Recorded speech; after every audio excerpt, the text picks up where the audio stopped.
Well, here we are with the American Society of Mechanical Engineers, and we're going through a piece on situational leadership. In our previous discussion, what we looked at is that through the Ohio and Michigan state studies, they looked at what makes for the most effective manager. Their question or hypothesis is, what is the most effective leader style? As the head of Southwest Airlines says, well, I don't know about that, I'm not very stylish. But for all of us, what goes into being an effective manager, I think, is a very important idea. What they looked at was that if a leader effectiveness in terms of style could be broken out into two groups. You had those that were very autocratic and very democratic. We also found that those words are highly charged, value-laden words. So we have other words now. Instead of autocratic, we have the word directive. Instead of democratic, we have the word supportive.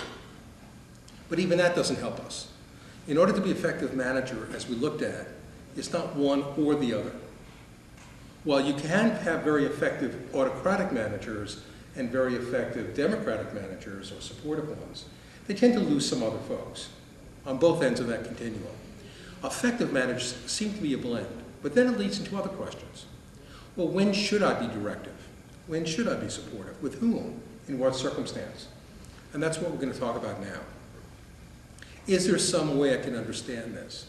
Is there some window, some process, some model that I can use so that when I look at someone, that can have a reference point where I can bring out either supportive or directive behaviors so I can help that person develop?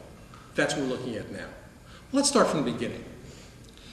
Let's think about the person who just starts out, new job. Maybe you remember your very first job at work.